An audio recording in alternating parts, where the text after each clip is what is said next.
Ashama akkam jirtu daawwattoota keenya kan daawwachaa jirtan oduu qubeeti oduu kan isinitti hambee kan itaakkalaati.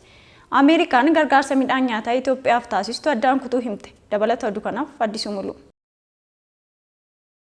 Mootummaan Ameerikaa deeggarsi midhaan nyaataa biyyattiif kennamaa ture osoo uummata ergameef bira hin gahin gara darbaa akka ture qorannoon bira gahuu hordoftee akka gargaarsicha dhaabdeemte. Torban darbees dhaabbanni deeggarsa Ameerikaa USAID fi sagantaa nyaataa addunyaa deeggarsi ergamu gurguramaa jira jechuun deeggarsa naannoo Tigraayiif kennan akka dhaaban ibsanii turan. Reuters ibsa USAID odeeffachuun akka gabaasetti deeggarsi ergamaa ture garee humna waraanaa biyyattiin gara darbaa ture jedha. Barruun Addis Standard gama isaan gabaasa keessoo USAID harka isaa galee irraa deeggarsi nyaataa gara darbaa akka jiru jarmichi hordoffii ji'oota lamaaf gaggeessan bira gahuu isaa gabaase. Gabaasni Addis Standard argeera jedhu kun miseensonni waraanaa guutuu biyyattii keessa jiran deeggarsa namoomaa kana irraa fayyadamaa turan jedha. Itti dabaluunis qaamoleen federaalaa hanga naannoo jiran daldaltoota dhuunfaa hirmaachisuun hojii kana keessa harka qabu jedha. USAID'n deeggarsa nyaataa tumsa qaamolee kanaan argame gara dabarsuun yakka qindoomina qaamolee mootummaa federaalaa fi naannolee Itoophiyaa raawwatamedha jechuun ibse. USAID'n hanga haaromsi dhufutti rabsa deeggarsa namoomaa biyyattiif goonuu itti fufuu hin dandeenyu jedhe jechuun Washington Post ejensicha wabeeffachuun barreesse.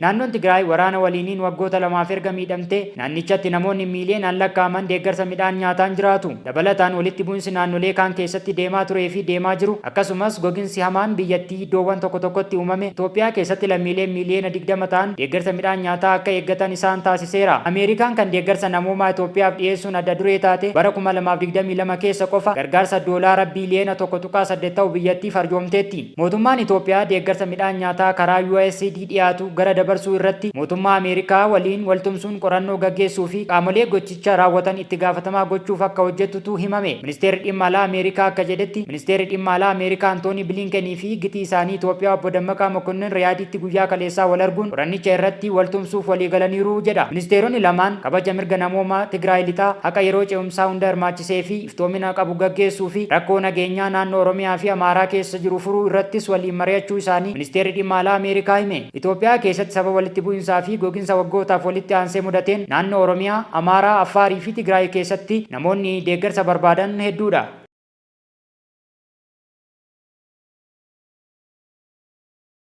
Baqattoonni Sudaan irraa gara Itoophiyaatti baqachuun itti fufee jiraachuun himame. Baqattoonni Sudaan irraa gara Itoophiyaatti baqatan baay'inni isaanii dabalaa dhufuun himame. Hokkora Sudaanitti fufee jiru dheessuun baqattoonni 700 haga 1,000 ta'an guyyaa guyyaan karaa maxxammaatiin gara Itoophiyaa galaa jiraachuu dhaabbanni mootummoota gamtoomanii beeksise. Dhaabbatichi godaantota kanaaf buufata matammaa iddoo gara Maandafroo jedhamu bishaan dhugaatii, nyaataa fi talaallii fayyaa kennamaa jiraatus dhiyeessiin kun hamma barbaadamu wal hin gitu jedhe. Akka ibsa dhaabbatichi haga waxabajjii bara 2023tti buqqaatota 41,200 ol ta'an gara Itoophiyaa galan keessaa irra caalaan isaanii lammiilee Itoophiyaa ta'uu hime.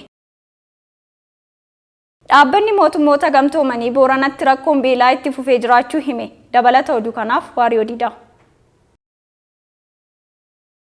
Gogiinsa rooba waggaa 5 hooleef jecha hawaasa Booranaa mudatee wal qabatee hawaasi Booranaa haga hammaatti haala rakkisaa keessa jiraachuu qorannoo UN tokko kan naannichirra taasifame mul'isa. Gogiinsa waggaa 5 duurumatti roobni gara kibba Itoophiyaa Booranatti roobuun haalli hawaasi kun haga ammaa keessa jiru haala hammaata ta'uu jiraattonni hawaasa dubbatan. Roobi cimaan dhiyeenya kana roobee lafa magariisa gochuun marra beelladooti dheeduuf gahaa ta'ee argamsiiseera. Garuu haga hammaatti jiraattonni waan nyaataniif dhugan dhabanii rakkoo guddaa keessa jiranii jedhan. Keessumattuu maanguddoonni daa'imman haadholiin ulfaa rakkoo keessa jiraachuu kan ibse qorannoonni UN kuni hawaasa kanaaf hanga hammaatti gargaarsi hatattamaa barbaachisuu beekse. Namoonni qe'ee isaanii irra buqqaan naannoo kaambii jiran waan nyaatan dhabanii haala hammaata keessa jiranii jedhan. Jaarroleen durii aanan dhuguu fi dhadhaa nyaachuu baratan amma immoo waan isaaniif barbaachisan dhabanii gidiraa agan hin jedhamne akka argaa jiraachuu isaanii kan ibsee dhaabbanni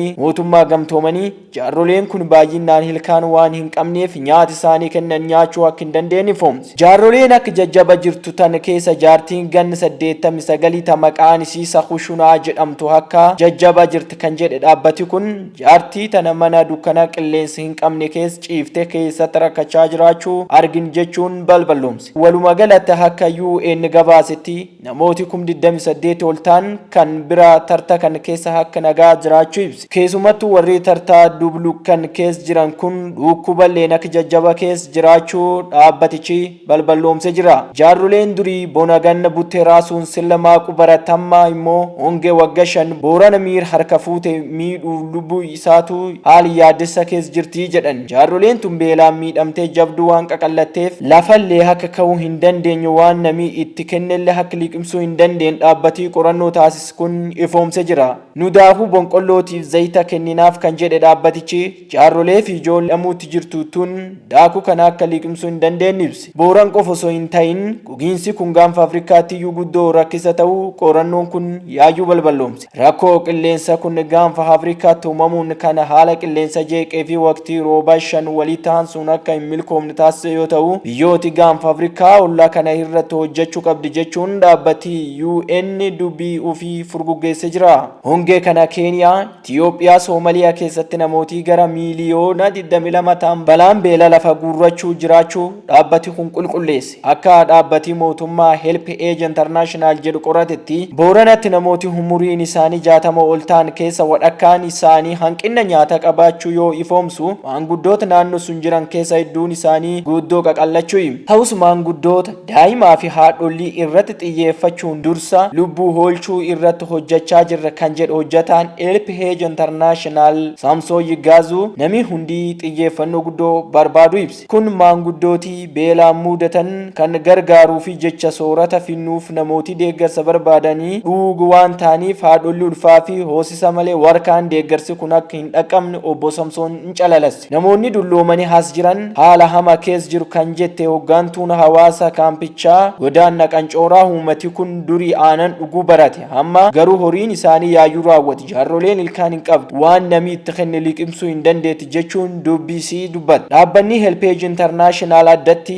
maanguddoota gogiinsa Booranaatiin miidhaman gargaaruu qofa irra koote tartaa waliin ta'uun namoota ganni isaanii waggaa 60 ol ta'anii fi maatii isaaniif dhiyeessii beesee adoo xiqqaattillee yaayyuu goonee jedhan. Akkasumas kun mootummaafillee kufaati guddaa ta'uu dhaabbati kun balballoomsee jira. Dhaabbati kun akka jedhetti rakkoo kan furuuf maanguddoota biyyaa mootummaa fi hawaasa bal'aa waliin mari'atu yoo ta'u yaaliin isaa kan hin milkoomne ta'uusaa dubbatee jira.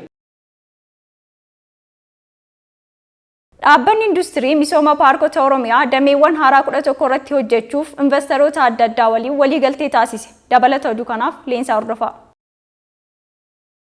Corporation Industry Misoma Parkiiwwan Industirii Oromiyaa investoroota adda addaa waliin waliigaltee mallatteesse. Hojii gaggeessituun Corporation Industry Misoma Parkiiwwan Oromiyaa Aadde Sannaayit Mabree fi itti gaafatamaan Biiroo Investimentii fi Indaastirii Oromiyaa Obbo Ahmed Indiris investoroota waliin waliigaltee taasisan. Waliigaltee kanaan investoroota kanaaf paarkii industirii qonnaa bulbulaatti akka hojjetaniif kan eeyyamameef yoo ta'u, kenniinsi lafaa fi liqii qarshii mootummaan akka isaaniif mijatutu heerame. Misoomsitoonni kunneen dameewwan misooma gosa 11 irratti kan bobba'an yoo ta'u, dameewwan kunneenis oomisha qonnaa, zayita nyaataa, oomisha aannanii, oomisha paastaa fi makaroonii, soorata daa'immanii, oomisha bunaa fi oomisha dhangala'aa dabalatas jedhame. Hojii gaggeessituun olaantuun dhaabbata misooma paarkiiwwan Oromiyaa Aadde Sannaayit Mabree akka jedhanitti yeroo wal fakkaatutti misoomsitoonni 5 waliigaltee kana mallatteessan jedhan. Paarkii industirii qonnaa bulbulaatti investimentiin akka hojjetaniif investoroota carraan kennameef kanaaf lafti hektaara 21 ol kennamuus ibsan. Misoomsitoota waliigaltee kana mallatteessanis kaapitaala qarshii biliyoona 9 ol warra galmeessisanidha. Paarkiin industirii qonnaa bulbula investimentii haaraa kenname kana dabalatee warshaalee adda addaa 12 kan qabu yoo ta'u, lammiilee 10,000f carraa hojii uumeera. Hojii gaggeessaan olaanaan kun carraa hojii babal'isuun dinagdeef gumaacha guddaa taasisuun imala industirii biyyaalessaa dhugoomsas jedhan. Hoogganaan Biiroo Investimentii fi Industirii Oromiyaa Obbo Ahmed Indiris akka jedhanitti mootummaan naannoo Oromiyaa deeggarsa mootummaarraa eegamu hunda investorootaaf ni taasisa.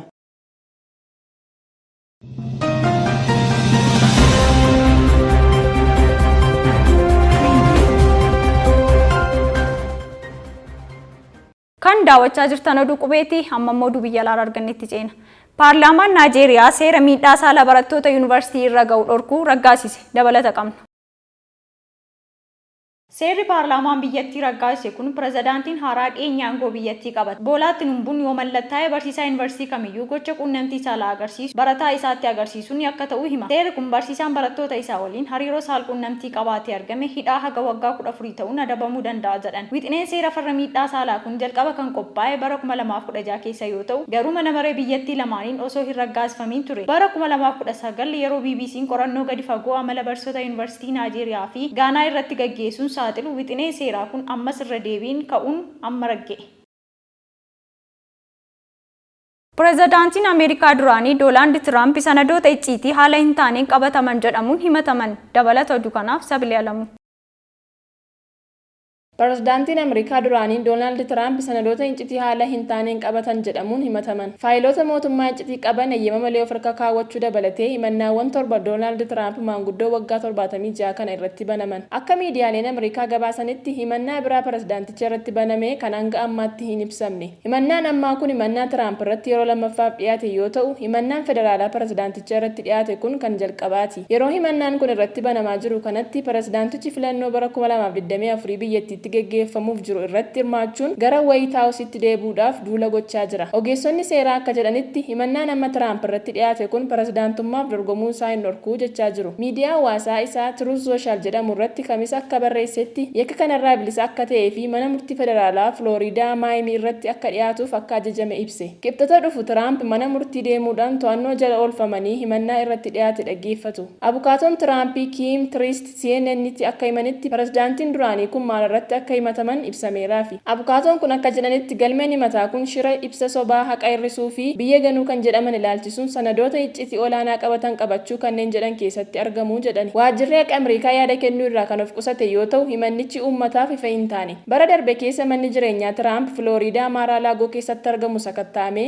sanadoonni 11,000 kan argaman yoo ta'u, isaan keessaa 100 kanneen ta'an icciitii cimaa warra qabaatanidha. Saba himaaleen torban darbe akka gabaasanitti Tiraamp White House gadhiisanii yeroo ba'anitti sanadoota icciitii cimaa qaban fudhatanii akka ba'an yoo dubbatan sagaleen isaa waraabamee garagalchii isaa harka abbootiin alangaa gale. Akka seera Ameerikaatti pireezidaantii dabalatee aangaan federaalaa kamiyyuu hayyamni osoo isaaf hin kennamin sanadoota icciitii qaban maksuus ta'e dhoksuu hin danda'an.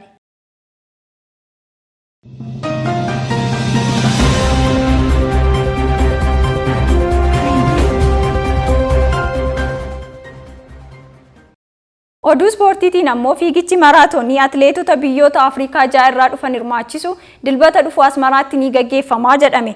Atileetota Itoophiyaa dabalatee atileetota biyyoota Afrikaa 6 irraa dhufan kan hirmaachisu fiigichi maraatoonii dilbata dhufu Eertiraa Asmaraatti akka gaggeeffamu waajjirri Koomishinii Aadaa fi Ispoortii biyyattii beeksise. Atileetonni biyyoota kanneen akka Itoophiyaa, Keeniyaa, Yugaandaa, Taanzaaniyaa fi Afrikaa Kibbaa dorgommicha irratti hirmaachuuf guyyaa har'aa Asmaraa kan seenan ta'utu himame. Dorgommicha irratti atileetota dorgommichaan sadarkaa tokkoffaa haga jaaffaa ba'aniif badhaasni qophaa'u ragaan ministeera dhimma alaa Eertiraa irraa argame ni mul'isa. Inter Miilaanii fi Maanchister Siitiin tapha xumura Shaampiyoons Liigii Awurooppaaf Istaanbul seenan. Dabalata oduu kanaaf obsaa kennisaa.